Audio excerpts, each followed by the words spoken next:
Chapitre 4 L'Immaculée Conception de Marie.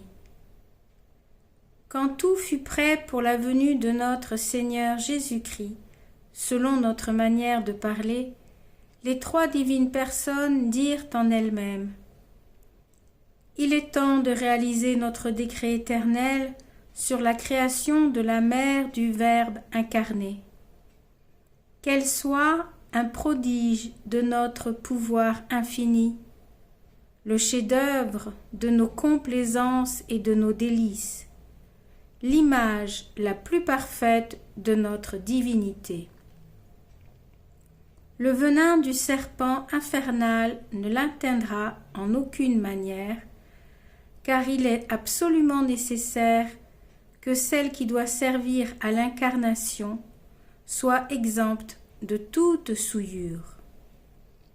Il convient d'ailleurs qu'il y ait, autant que possible, de l'égalité et de la correspondance entre celle que le Verbe appellera sa mère sur la terre et celui qu'au ciel il appelle son Père. Il faut donc qu'elle soit ornée de toute sainteté, de toute perfection, ce qui est préférable même à sa maternité. Mais comme le Verbe humanisé doit racheter le monde par ses humiliations et par ses souffrances, nous voulons qu'elle y soit largement associée. La très sainte Trinité révéla aux anges que la femme qu'il leur avait montrée revêtue du soleil allait enfin prendre place dans la création pour lui donner son chef et son Rédempteur. Prosternés devant Dieu, les anges le louèrent de sa décision et reçurent à cette occasion une joie et une gloire accidentelles. Heureux de voir enfin la réalisation de leur longue et ardente attente, tous dirent au Seigneur : Daignez nous employer à ce qui concerne ce grand mystère et à la garde de votre élu, bien que nous ne soyons pas dignes de cet honneur. Que ne sommes-nous pas encore plus parfaits pour servir notre admirable Reine ? Le Très-Haut désigna alors ceux qu'il allait attacher à cette mission. Il choisit 100 anges dans chaque cœur. Il leur joignit 12 autres anges pour servir Marie, sous une forme corporelle portant des signes ou des devises de la rédemption. Il ordonna en outre à 18 autres anges des plus éminents d'être ses ambassadeurs auprès d'elle et les siens aussi auprès de lui, descendant et montant ainsi par la mystique échelle de Jacob. Enfin, il confia à 70 séraphins des plus beaux la charge de communiquer avec leur souveraine, comme ils communiquent entre eux, et de la soutenir dans ses épreuves en avivant dans son cœur les flammes de l'amour divin. C'est donc un total de 1000 anges gardiens qu'eut la très sainte Vierge. Cette faveur fut pour chacun d'eux la récompense du zèle et de l'énergie qu'il avait déployée dans la cause de Dieu et de sa mère pendant la grande bataille où Lucifer avait été vaincu. Dieu commanda à tous d'entretenir leur reine des mystères de l'incarnation et de la rédemption, mais sans lui dire la part superbe qui lui était destinée dans leur accomplissement. Enfin, Saint Michel fut mis à la tête de cette glorieuse légion. Telle fut la dernière préparation de la venue de Marie. Ce fut un dimanche, correspondant au premier jour de la création, qu'eut lieu la formation de son corps. Tout sentiment naturel en fut écarté. La grâce seule y fut admise, de sorte que tout y fut très pur, très surnaturel et très méritoire. L'obstacle qui était en Sainte Anne fut miraculeusement ôté, mais seulement en faveur de Marie, qui dut être fille unique comme son divin Fils. Jamais aucun corps humain n'avait été et ne sera formé avec tant de perfection, de délicatesse et de beauté.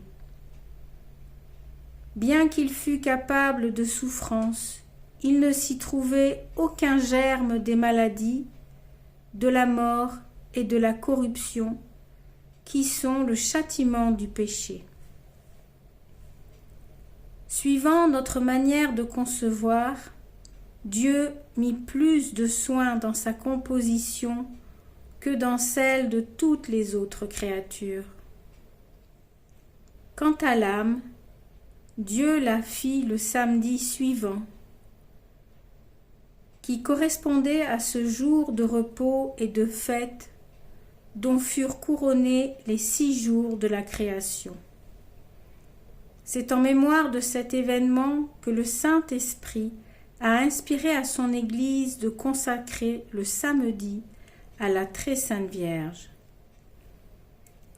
Au moment de créer cette âme bénie entre toutes, la Très Sainte Trinité dit, avec bien plus de tendresse qu'avant la création du premier homme: « Faisons Marie à notre image et ressemblance.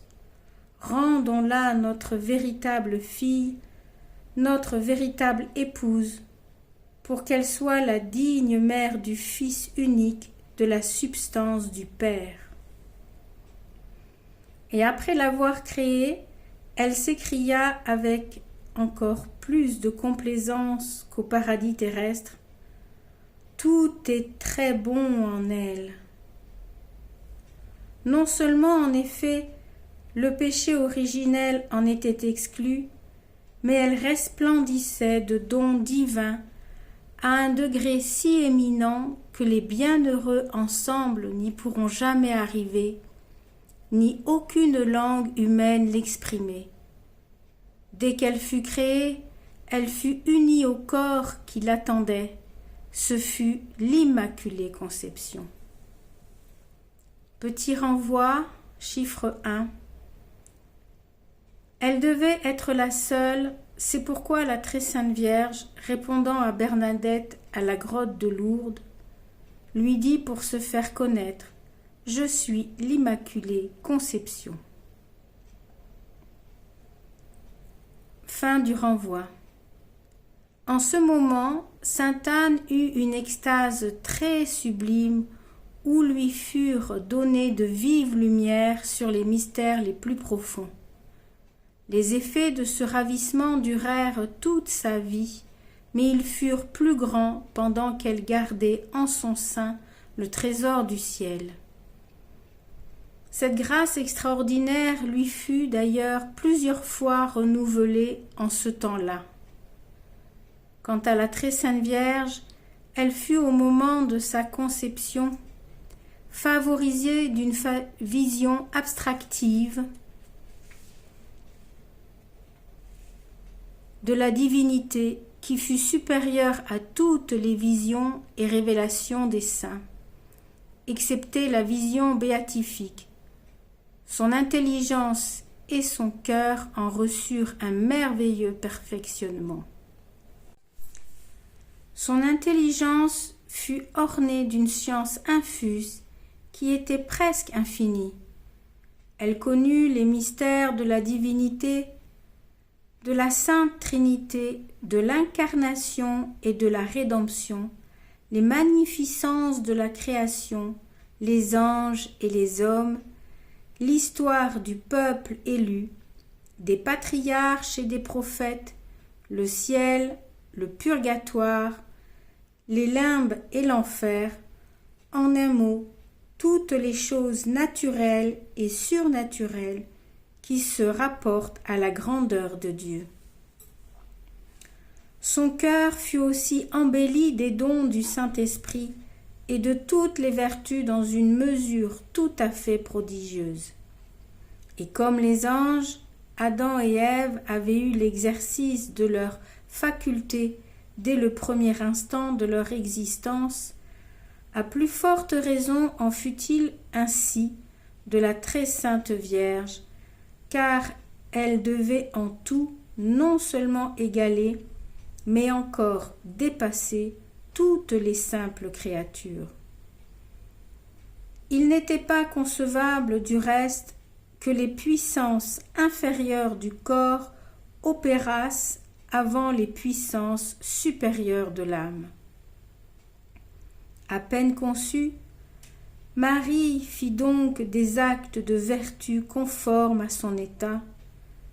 Elle offrit à Dieu ses hommages d'adoration, de louange, de reconnaissance, d'amour, d'immolation à son service et à sa gloire, et même lui rendit un culte extérieur en inclinant son corps devant sa majesté. Elle lui adressa des prières pour les hommes dont elle commença à être la protectrice et la venue du Rédempteur qui devait les délivrer de leur esclavage. Et chose remarquable, elle versa des larmes de compassion sur leurs péchés et leurs malheurs. Elle se garda bien d'oublier ses parents qu'elle connaissait en Dieu et dont la sainteté éminente réjouissait son cœur. Elle pria particulièrement pour eux et s'acquitta déjà des obligations de la piété filiale. Elle exprima ses divers sentiments en des cantiques qu'elle composait par science infuse dont elle était douée et qu'elle chantait en son âme embrasée d'amour. Enfin, Dieu lui montra les anges qu'il lui donnait pour sa garde. Elle en eut une parfaite connaissance et, après leur avoir fait un accueil charmant, elle les invita à glorifier le Très-Haut par de pieux cantiques. Elle leur indiqua même la manière de bien s'acquitter de cet office divin qu'ils devaient remplir avec elle durant toute sa vie en ce monde. Par la perfection qu'elle mit en tous ses actes, surtout ceux des vertus théologales, elle acquit plus de mérite que tous les saints n'en avaient amassé. Quelle moisson surnaturelle ne lui réservait donc pas l'avenir, puisqu'elle correspondait toujours et tout à fait aux grâces nouvelles de chaque instant.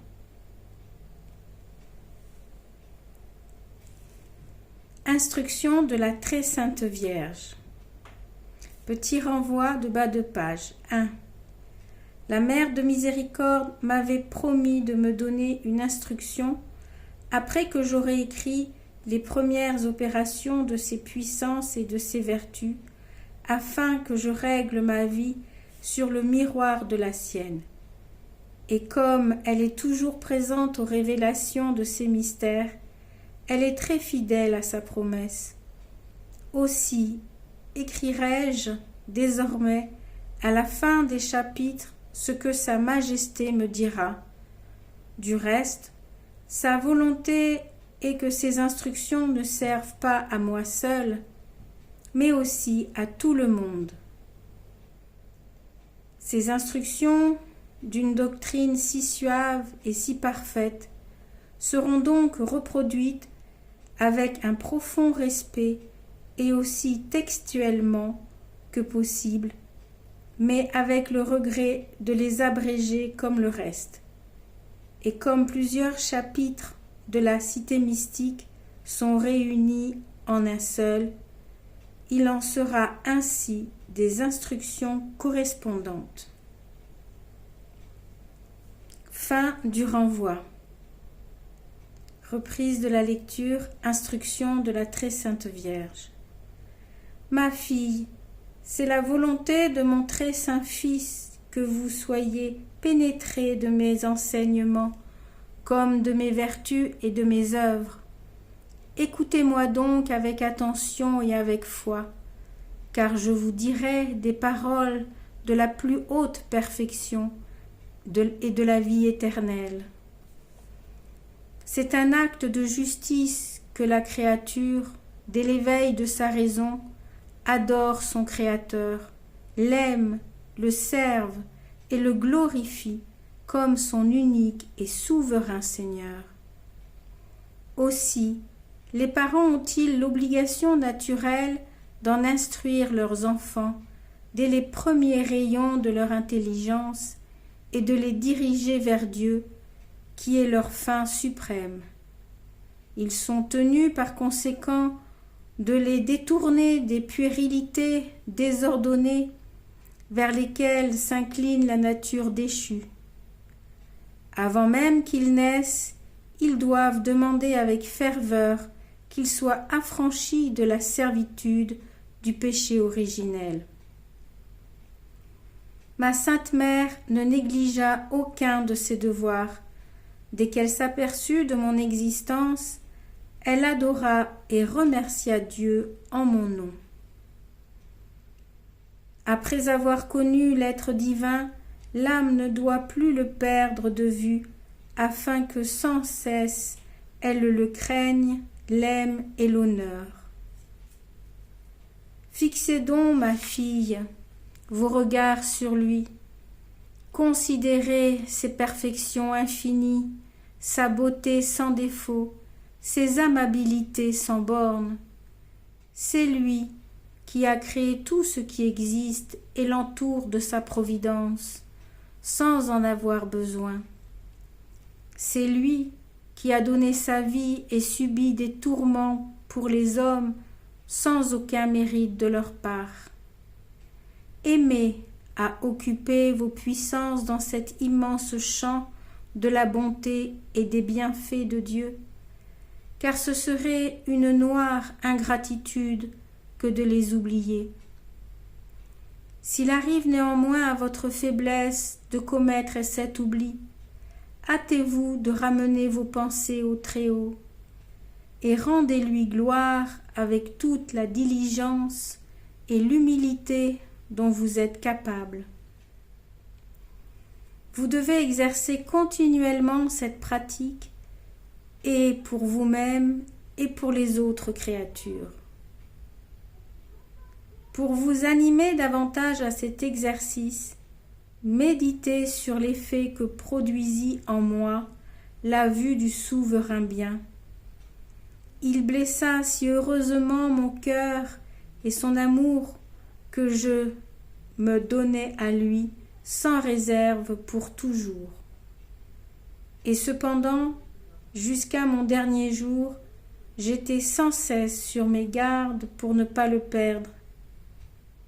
Enfin, la connaissance de vous-même et de votre bassesse doit accompagner la connaissance de Dieu et de son amour. Il faut que l'une vous serve d'échelle pour monter à l'autre. Fin du commentaire de Marie et fin du 4e chapitre.